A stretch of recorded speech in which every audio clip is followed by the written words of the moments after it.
First, we'd like to remind you, for those who are joining just now, Prepare is this NSF-sponsored virtual organization intent on building a community of multidisciplinary researchers to really take on the next pandemic. And this final session is social, behavioral, economic, and governance. And a special thanks to Shane Connelly and Ken Fleischmann for volunteering to serve as co-moderators. And they'll help in the discussion after the lightning talks. So our first presenter is Ken. I'll be presenting on trust in public health information during a pandemic. My collaborators think Boshi from the School of Information and the School of Nursing here at the University of Texas at Austin, and Min Kyung Lee from the School of Information at the University of Texas at Austin. We had this idea very early on, actually, when the pandemic was first starting in China, and we're tracking the development in China and unfortunately predicting that it was going to come to the US and the rest of the world, and it did in short order. So we had been thinking about this well in advance.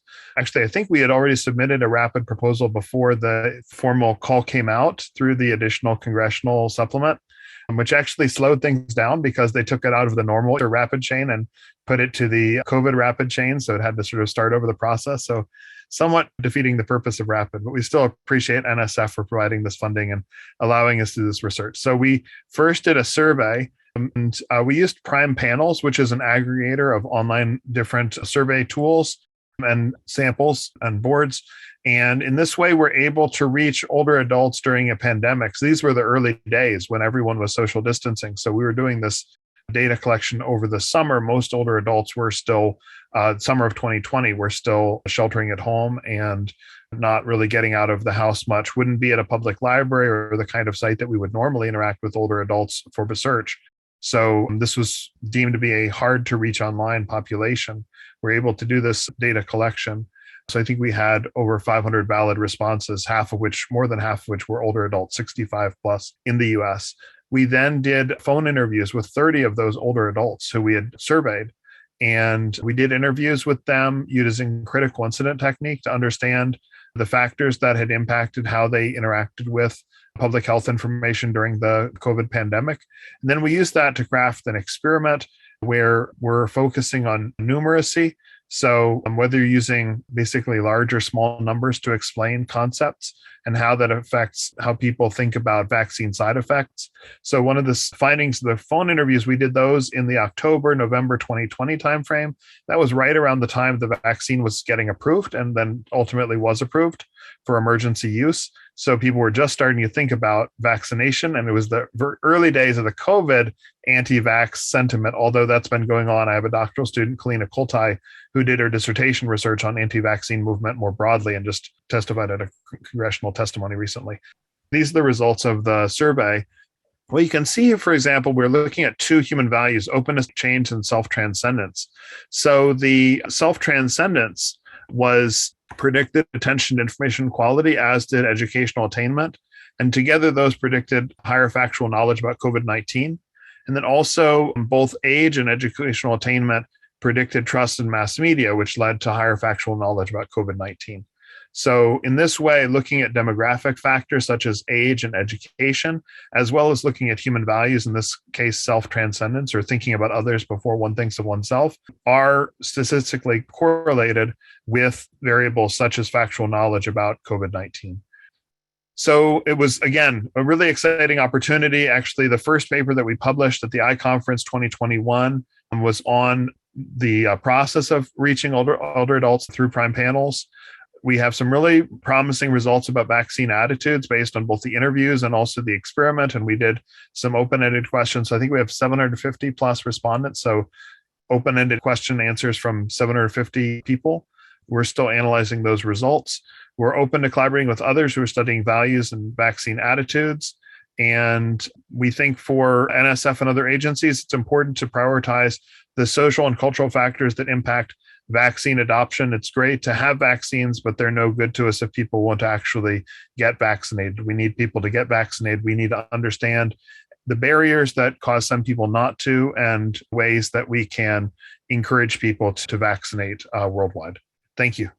So we're looking at mindfulness of technology adaptation, well-being in extreme contexts. And just to kind of position the project a little bit, it was with Shane, Georgia, Heshan as the principal investigators and co-PIs, but then there was a lot of students who will be presenting after me that we're all kind of working together. And so my name's not on there. I'm not one of the co-PIs.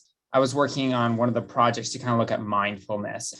So what we wanted to do is essentially similar to what Ken was describing. Ours was survey based. And what we did is we sent out surveys to quite a few people over multiple time slots to try and understand how people were reacting to COVID-19 and how they were especially leveraging technology.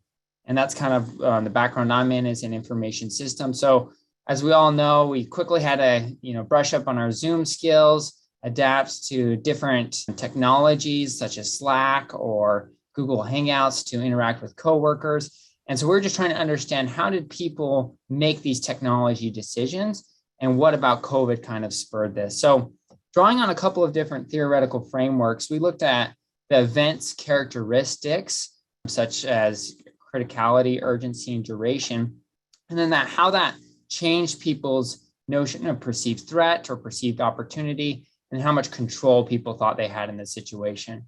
One of the reasons why we kind of kept this at a more abstract level is partially because of the reason of this whole program is to understand the next pandemic, which may not be COVID-19 or the next situation in which we need to turn to technology.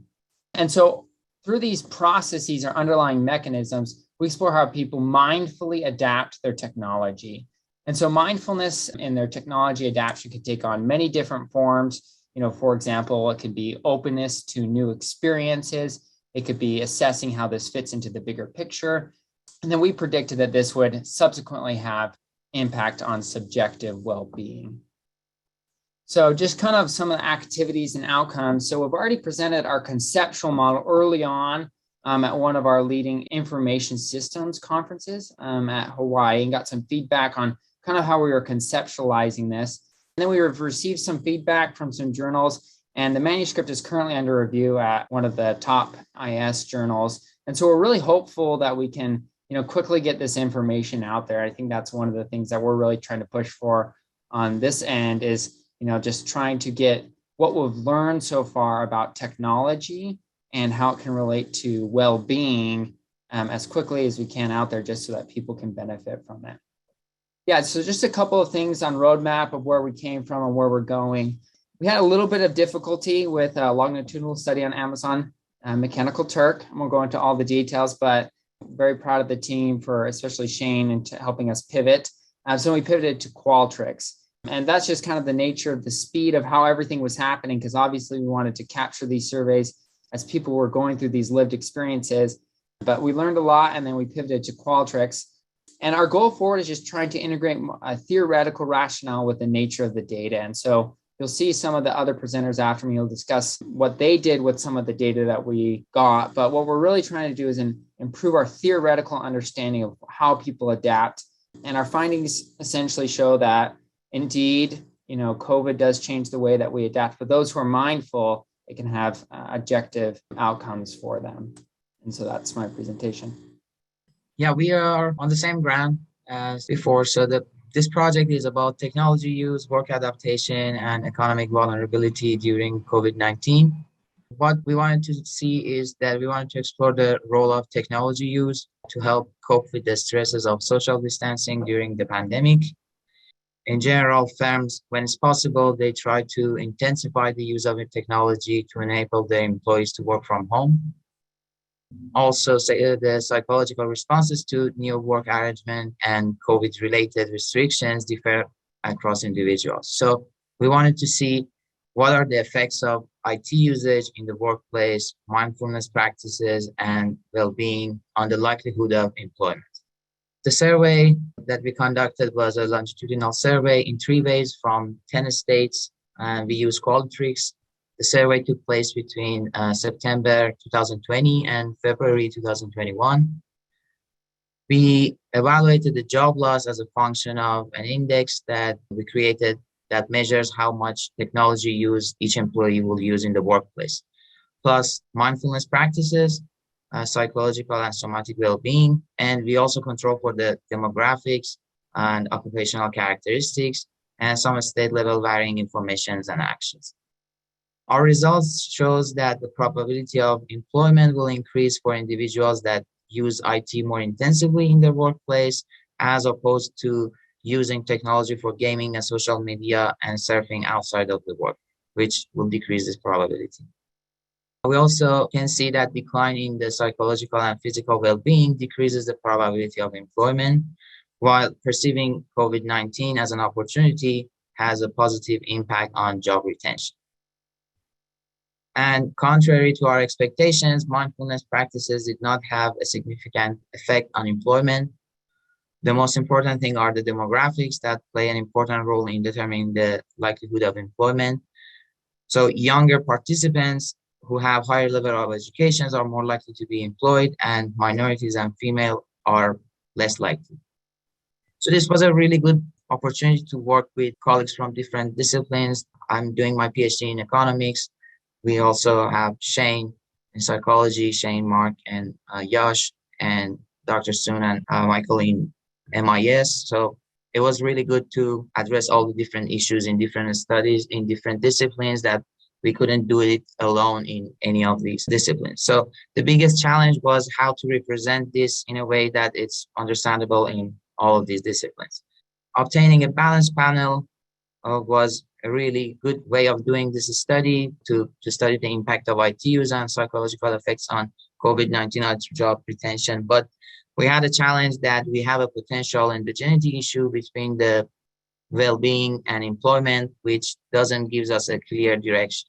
And that's it. Hi, my name is Mark Fichtel. I'll be giving a brief overview of the project entitled Work Technology in COVID-19 Demands and Resources on behalf of my co-investigators, some of whom you've already heard from, the rest all from the University of Oklahoma's Departments of Psychology, Economics, and Management and Information Systems.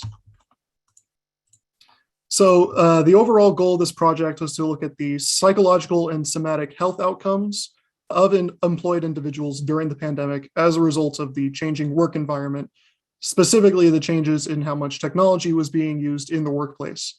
And this includes the use of Zoom, as nearly everyone has had to learn at this point, as well as the use of email, online scheduling, as well as programs such as those seen in Microsoft Office as well. As a theoretical framework, we use the job demands resources model that comes out of the industrial organizational psychology literature. This model basically hypothesizes that individuals use the resources that they have on hand, either resources that come about as a result of their job or that they have personal to them outside of the workplace, to deal with the increasing job demands that could come about as a result of the pandemic, for instance, and moderate the negative effects that these demands have on health outcomes, again, both psychological and somatic. So the data for this effort was collected using a longitudinal Qualtrics survey administered at 3 time points, as Kasra went over in the last presentation. The sample size for this effort was 469 employed individuals that were surveyed at times 1 and 2, and 250 of these individuals returned at time 3 and were still employed there. We used a number of different measures, including measures of both psychological and somatic well-being, which we grouped together as an overall strain variable. The individual's level of perceived threat of the COVID-19 pandemic, as some individuals saw it as more threatening than others. Technology use in the workplace and satisfaction with said technology use as a potential moderator. Mindful technology adaptation, as Michael touched on in his presentation a bit. And then finally, state negative affect, we also measured as a potential covariate. So our results overall indicated that individuals that experienced some significant amount of anxiety as a result of the pandemic experienced more negative health outcomes as a result, as well as individuals that worked with technology for longer periods of time or in greater amounts, people who had to be on Zoom more often, who had to send more and more emails, et cetera. They saw more negative health outcomes, more psychological strain, somatic strain. However, neither mindful technology adaptation nor the actual satisfaction with the individual's level of technology use in the workplace actually moderated these relationships significantly. They weren't able to mitigate these negative effects. So we suggest that for future research, investigators should look at how to mitigate these negative effects of technology use and the anxiety that comes about as a result of rapid global changes, as the moderators that we investigated here were not significant moderators of these negative relationships, and thus generally weren't helpful for people to cope with the effects of the pandemic. Thank you. All right. Hey, everyone. My name is Thomas. I'm the research specialist at UC Irvine, and I've been working on this rapid project with PI Sidney DeMello at UC Boulder, Gloria Mark at UC Irvine, and Aaron Striegel at Notre Dame. During COVID-19, our team has been studying teams and remote teamwork longitudinally and on-site with methods that integrate a commercially available wearable sensor. On the top left, you see that daily surveys, ecological momentary assessments, and other methods to gauge the perception of team members about their own teamwork and their team performance. There's also an initial battery at the beginning and an exit interview at the end of participation. The goal is really to identify factors that contribute to the success or failure of remote teamwork during COVID, and to think about the design of technologies that can help facilitate effective collaborations. To be eligible, a team needed to consist of 2 to 5 members, and they need to work together for at least 10 hours per week in complex information work. Each team of information workers participates for 10 weeks, and so far 30 teams from across the US have completed participation. A bit more of them were of mixed genders, and our sample also included a healthy mix of teams with average age of younger ages and also older team members. Our project so far has left us with 3 important findings, which I will summarize in the next slide. First off, using wearable sensors to collect longitudinal in situ data is really a powerful way to study teams and teamwork.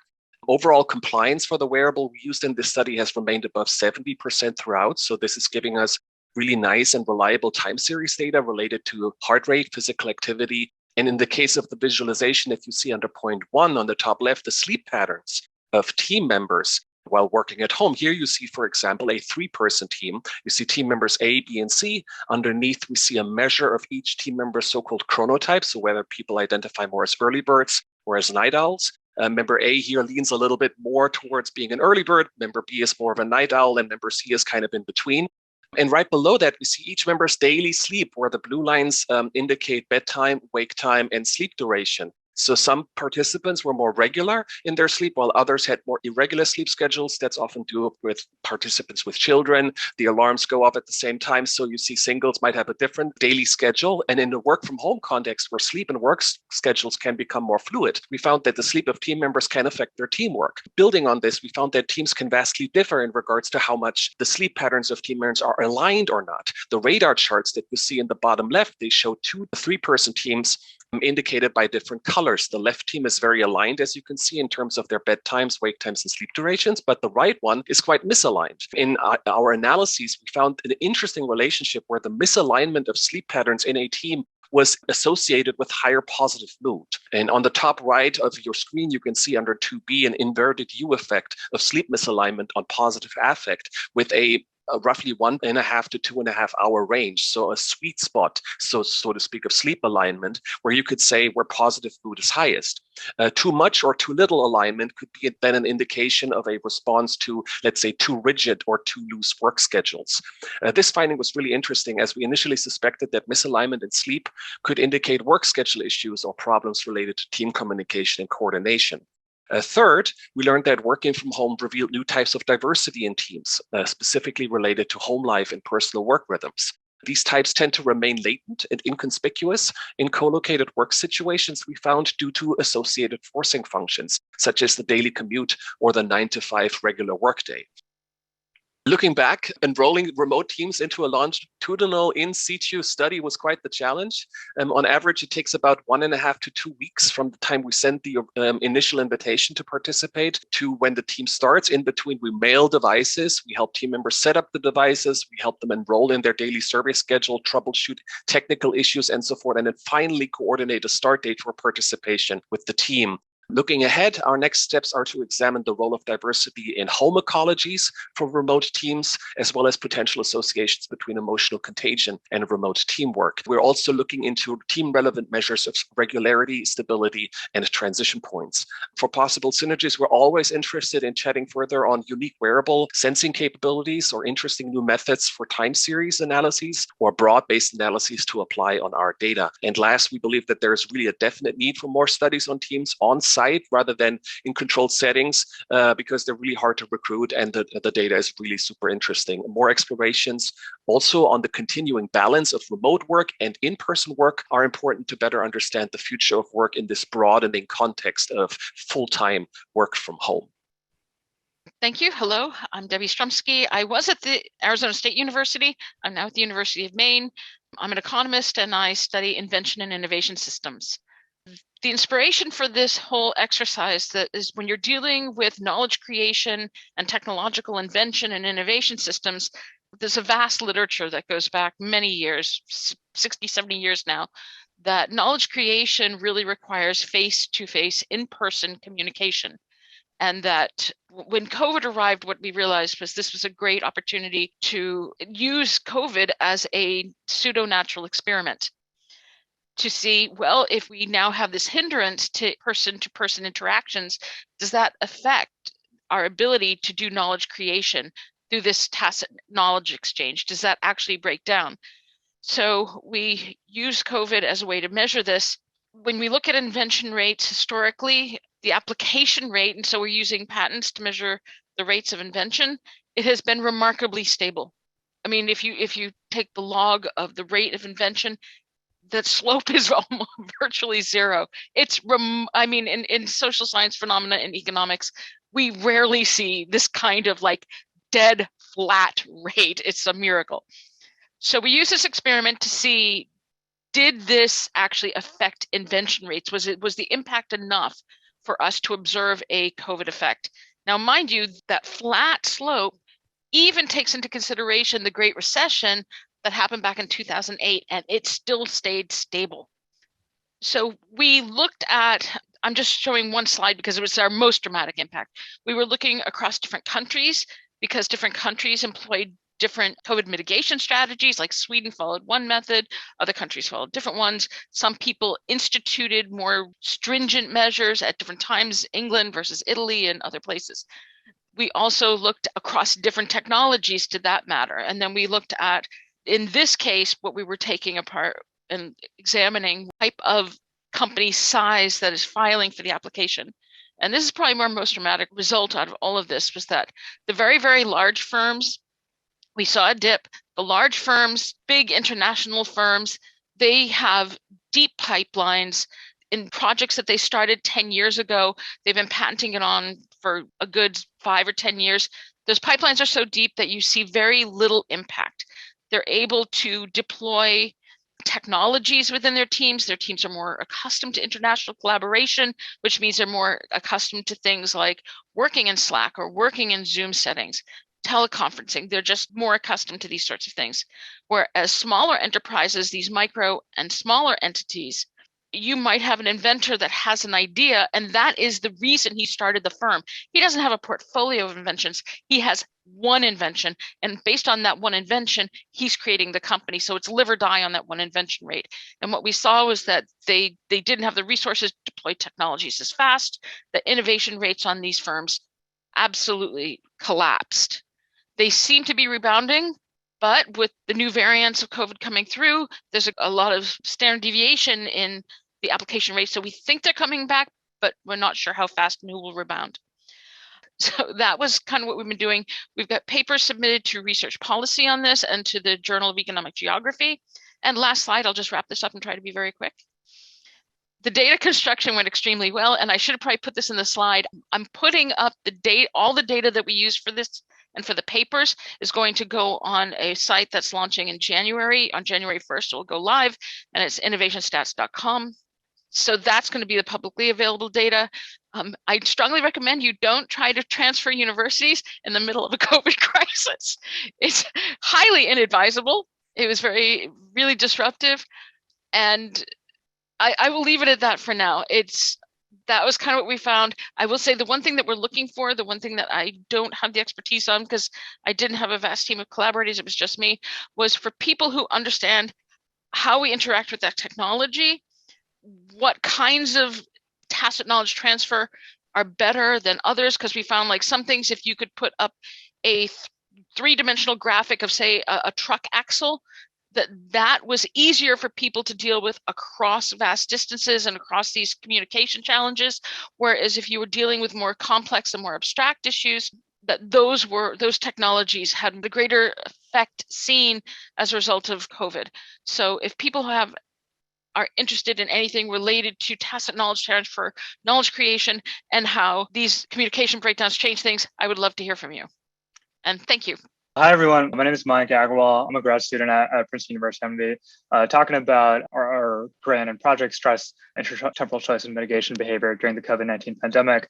And this is work with our PIs, Tom Griffiths and John Cohen. So we're kind of a group of psychologists, computer scientists, kind of neuroscientists. And broadly speaking, we've been going after, we consider some like theoretically stagnant fields. And the idea is that people collect these small data sets throughout and have their really specific theories. And we've been interested in just collecting kind of these really large data sets, finding a model that defeats all the other theories, and then trying to use these models to create more conceptual advances. We've done this in the domain of morality as well as risky choice, and we're now starting to do it on intertemporal choice, which is just this idea of, for example, would you prefer $5 today or $10 tomorrow? And you can kind of make kind of a lot of manipulations. So we actually started to do this right before the pandemic, and the reason that this is kind of an interesting kind of psychological and economic problem is because it's a good way to describe how impulsive people are.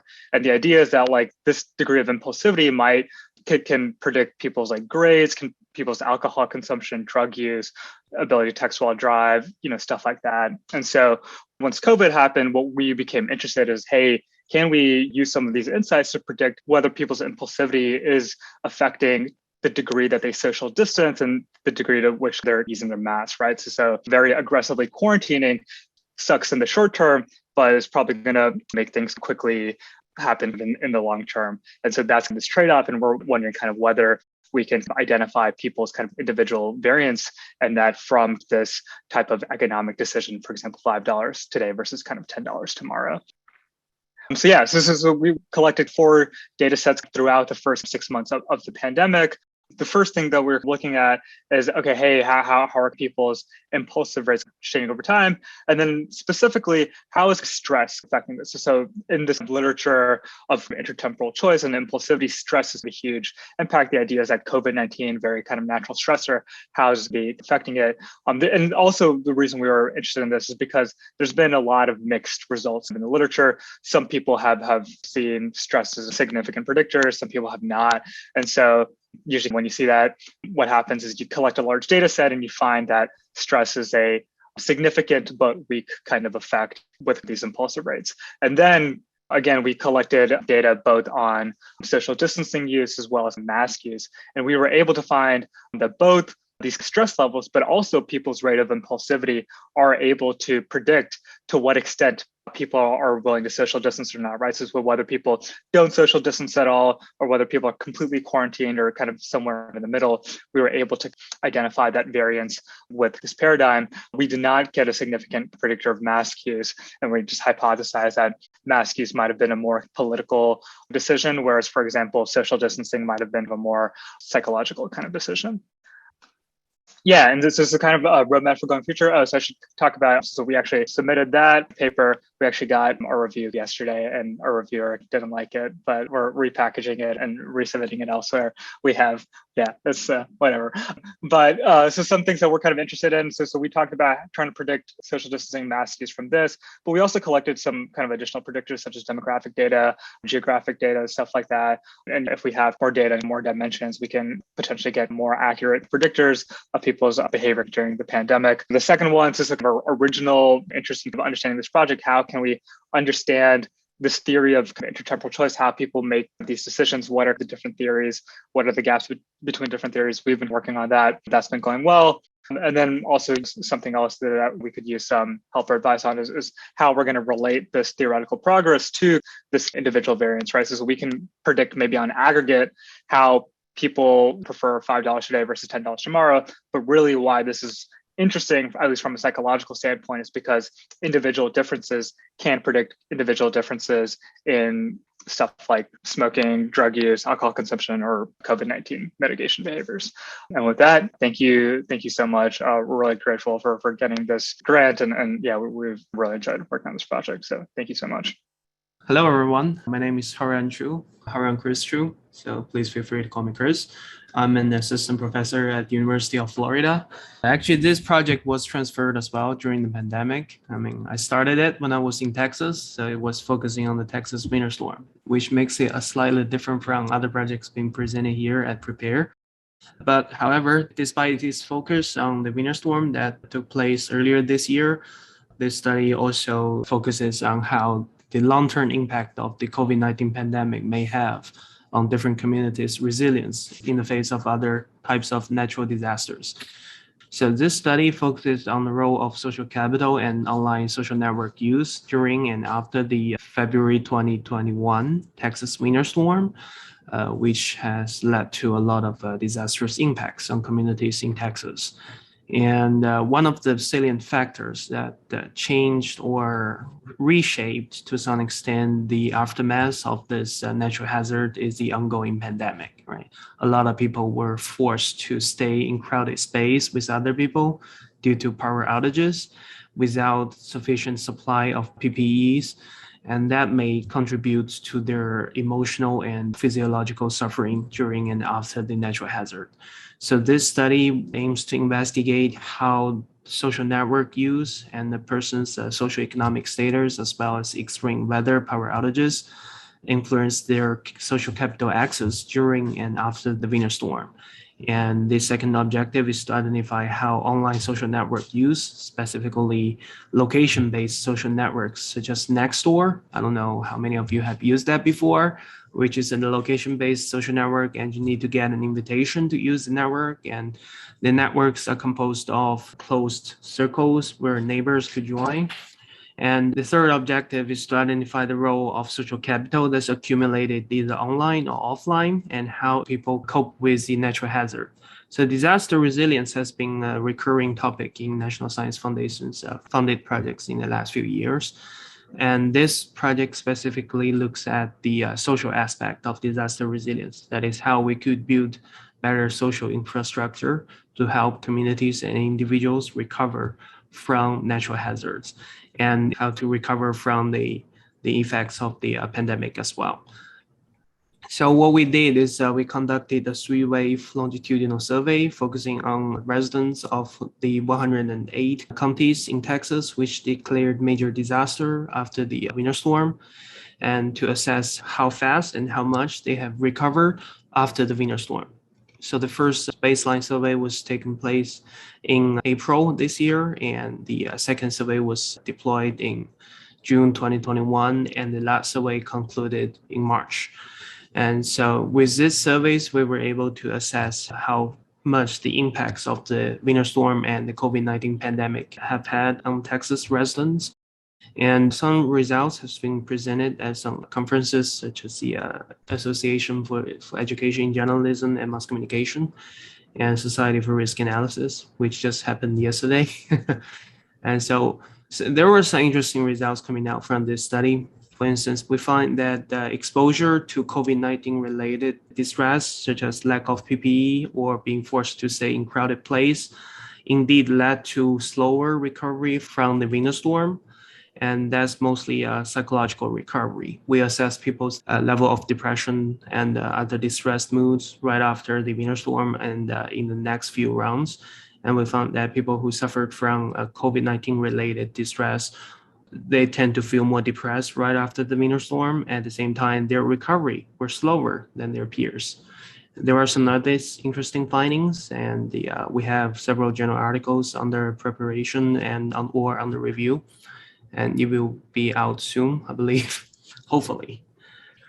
So what has gone well? Well, thanks to NSF's generous support, we were able to collect rapid response surveys right after the disaster. I believe that's one of the purposes of the rapid grants, right?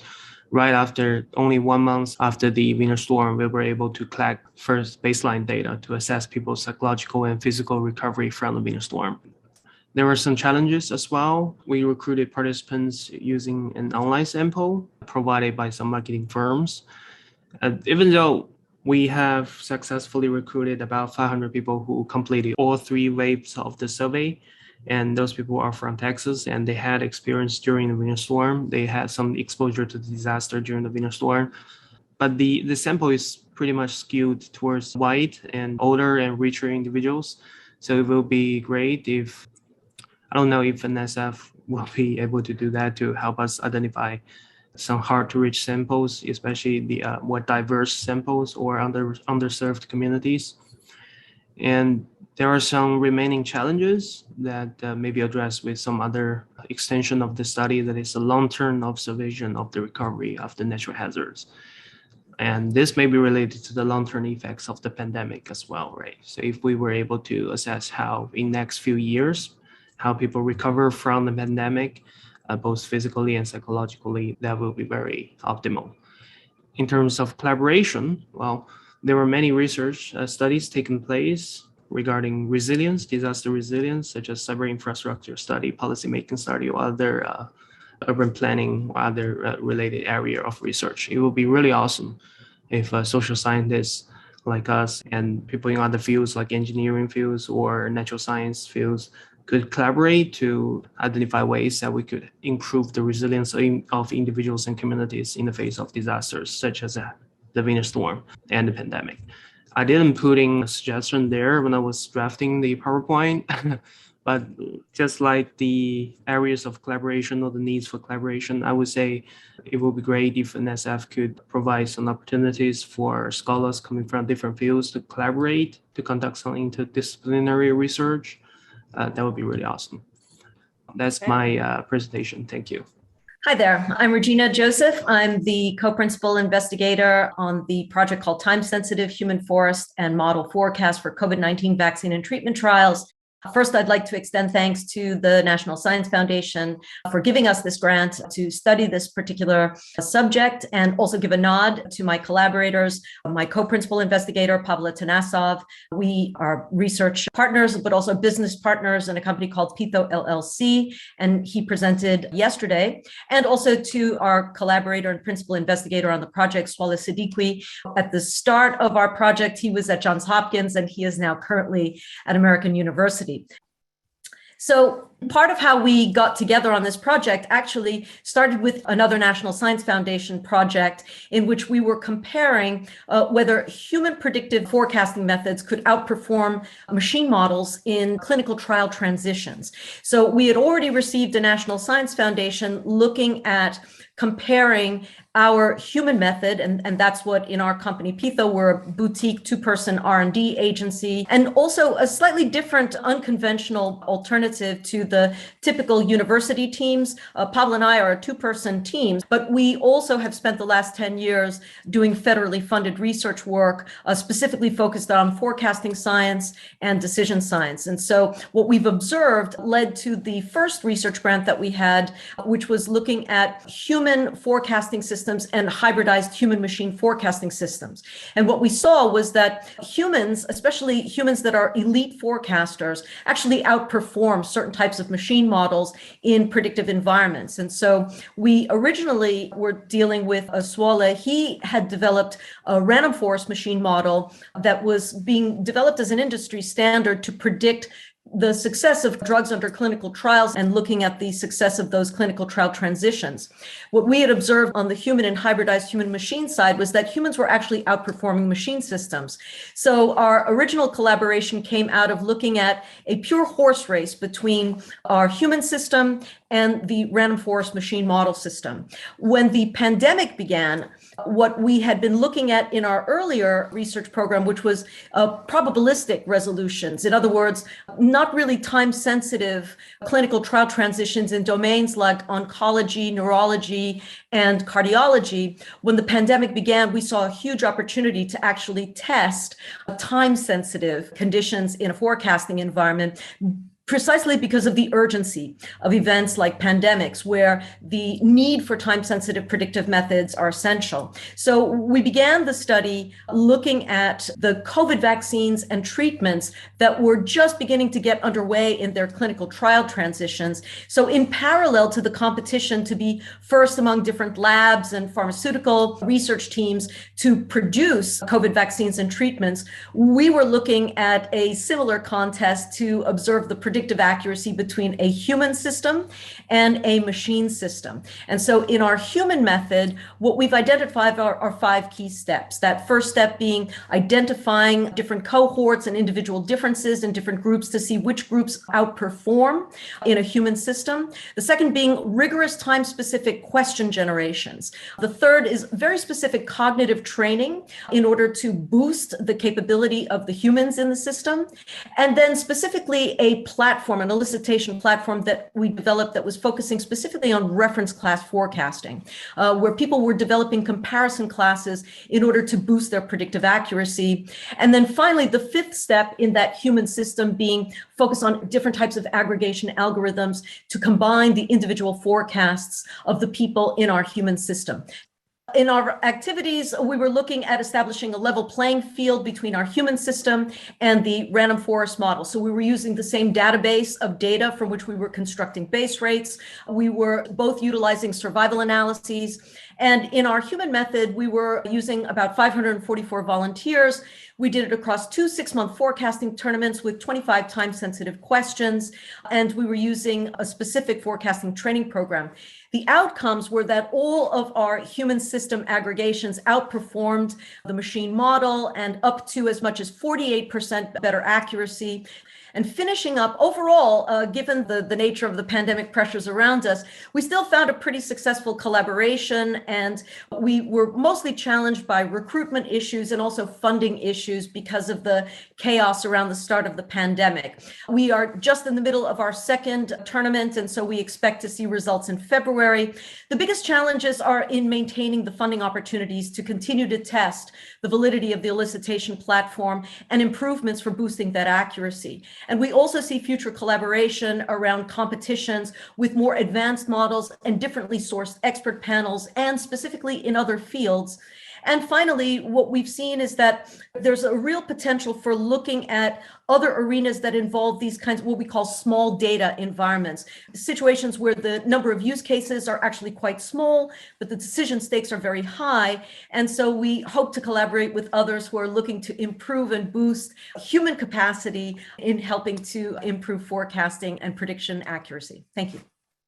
We are the last. And the last also in the group, because we just emerged from the national I-Core cohort. So we are the youngest. We just start. And we start with what I consider an important problem that many refer as, it is okay. And what is it is okay? Our gold standards. And our gold standards are based in very limited time points in which they are gold standard, and the rest of the time they are just okay. What is that gold standard? If you are talking about PCRs for diagnosis, then they can say, okay, this is the gold standard, you get the 98, 99% detection. Yes, if you just get it right here, that's where they get that 99% detection. But the rest of the time, they are feeling very miserable. If you see a large Chinese study that was conducted following the contacts of COVID cases, they find out that approximately 36% of them were tested negative for PCR. They say to them that they were not infected. And then they specifically target that group, tested months later with antibody tests, and find out that indeed they were positives. So we are losing 36% of detection with our gold standards. And that had not been only in China. Hopkins did a revision about PCRs and antigen tests, rapid antigen tests, using the best of the best that we have currently. And they find out that depending on the time that you are testing these individuals, you can have false results between 30 to 67%. That means we are misdiagnosing a really big proportion of the population. And the key to stop this epidemic is to detect these individuals early, isolated, treated, and then we can stop this whole pandemic. The problem is that we keep dreaming that this had been ending. And sadly, that's not the reality.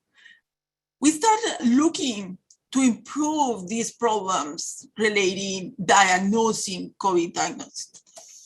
But apart of that, the other key important point for public health is to do surveillance. And we have previously here other groups talking about surveillance. And the problem here is that normally IgM antibodies and then IgG antibodies are supposed to be produced really early and really strong responses. And with COVID, that's not the case. They are produced really late, they wane quickly, and in some time there are no IgM responses. There are only IgG responses and fade quickly. So surveillance is also failing.